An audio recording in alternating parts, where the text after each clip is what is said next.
Supreme court ఇచ్చిన తీర్పును సాకుగా చూపుతూ దళితుల మధ్య చిచ్చు పెట్టాలని బీజేపీ ప్రభుత్వం చూస్తోందని కేంద్ర మాజీ మంత్రి చింతమోహన్ ఆరోపించారు. విశాఖ పౌర గ్రంథాలయంలో శుక్రవారం ఏర్పాటు చేసిన మీడియా సమావేశంలో ఆయన మాట్లాడుతూ 2028 నాటికి పూర్తి స్థాయిలో రిజర్వేషన్లు రద్దు చేయాలనే ఆలోచనతో బీజేపీ ప్రభుత్వం కుట్ర పన్నుతోందన్నారు.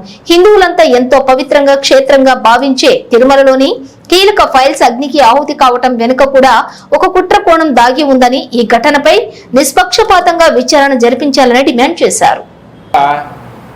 నిన్న ఫార్మా కంపెనీలో జరిగినటువంటి మృతులకు కుటుంబాలకు ప్రగాఢమైనటువంటి సంతాపాన్ని సానుభూతిని తెలియజేస్తూ చంద్రబాబు సరైన సమయంలో వచ్చి వాళ్ళకి తలా ₹1 కోటి ఇవ్వడం కూడా నేను రాష్ట్ర ప్రభుత్వాన్ని ముఖ్యమంత్రిని నేను మెచ్చుకుంటున్నా.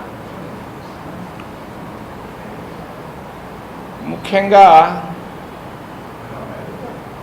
దళితుల వర్గీకరణ మొదటి అంశం. రెండవది తిరుమల తిరుపతి దేవస్థానం తిరుపతి. మూడవది ఆంధ్రప్రదేశ్ చంద్రబాబు నాయుడు జగన్మోహన్ రెడ్డి. నాలుగవది అంతకుముందు చెప్పాను, మళ్ళా కూడా చెప్పాలనుకుంటున్నాను, 2 కుటుంబాల కథ.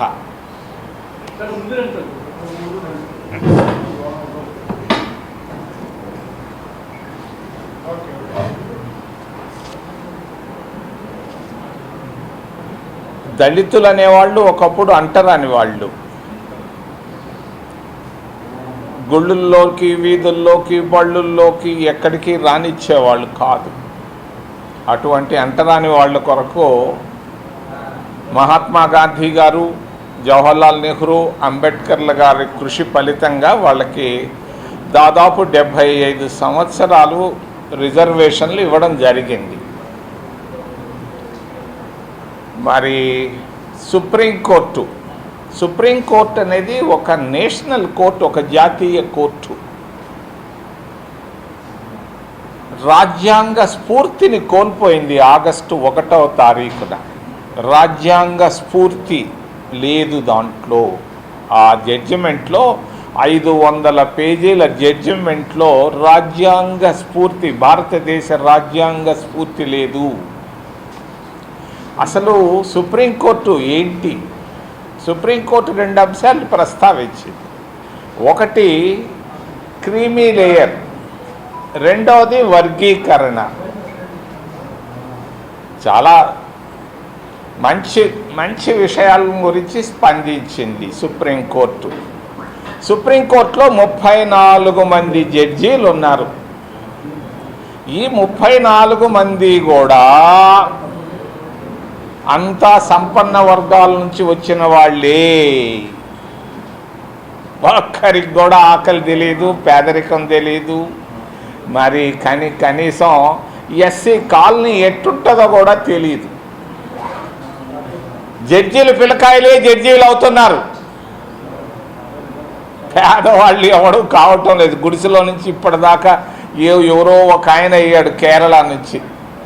గుడిసెలో నుంచి వచ్చిన వాళ్ళు జడ్జీలు కావటం లేదు సుప్రీంకోర్టులో కానీ, హైకోర్టులో కానీ, మిగిలిన కోర్టులలో. మరి రెండవది వాళ్ళు ప్రస్తావించారు వర్గీకరణ అని. ABCD అన్నారు. మరి సుప్రీంకోర్టులో వర్గీకరణ ఉందా నేను అడుగుతున్నా.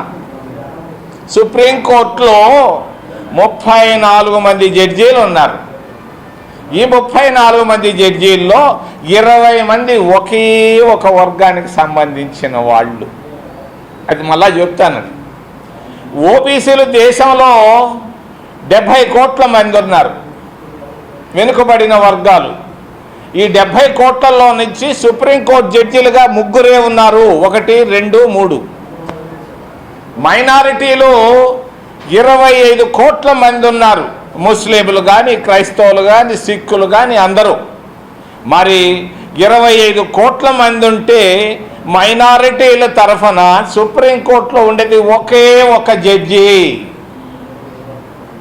మరి ఇందులో వర్గీకరణ అవసరం లేదా? నేషనల్ కోర్టులో ఈ ఎస్సీల్లో వర్గీకరణ తీసుకొచ్చినటువంటి సుప్రీంకోర్టు అందులో వర్గీకరణ అవసరం లేదా? 34 మందిలో క్షమించాలి, కులాన్ని ఏలెత్తి చూపిస్తుంది దానికి. 34 మంది సుప్రీంకోర్టు జడ్జిల్లో 20 మంది బ్రాహ్మణులు ఉన్నారు.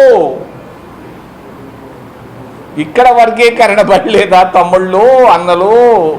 ఓ నాయనా, ఓ సుప్రీంకోర్టు, ఇక్కడ వర్గీకరణ లేకుండా మీరు అక్కడ పేదవాళ్ళల్లో వర్గీకరణ తీసుకురావడంలో మీ పవిత్రత ఏంటి? దీంట్లో రాజ్యాంగ స్ఫూర్తి లేదు. ఇది తప్పు జడ్జిమెంటు.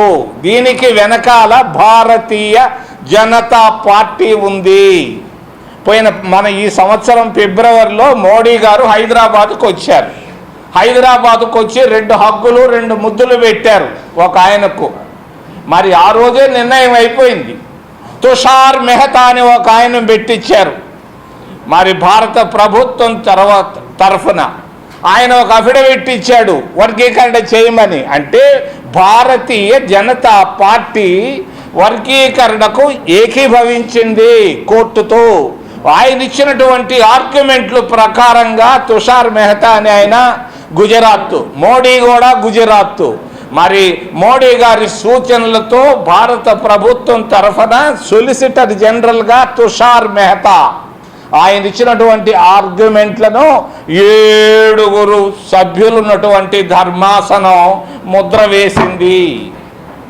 భారతీయ జనతా పార్టీ దళితులను విభజించి పాలించాలన్న ఆలోచనతో ఉంది.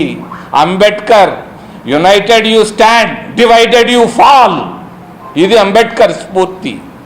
రాజ్యాంగ స్ఫూర్తికి ఇది విరుద్ధం వచ్చినటువంటి జడ్జిమెంటు. నేను చెప్తున్నాను, కలకత్తాలో ఒక అమ్మాయి విషయంలో మీరు తీసుకున్నటువంటి స్ఫూర్తిని నేను హృదయపూర్వకంగా అభినందిస్తున్నా. కోర్టుని, త్రిసభ్య దాన్ని బెంచ్ని, మరి 7గురితో కూడినటువంటి సభ్యులు కూడా సుయోమోటోగా తీసుకొని వెంటనే మీరు ఇచ్చినటువంటి తీర్పుని ఉపసంహరించమని నేను డిమాండ్ చేస్తున్నాను భారతదేశ 140 కోట్ల మంది ప్రజల తరఫున. ఎందుకు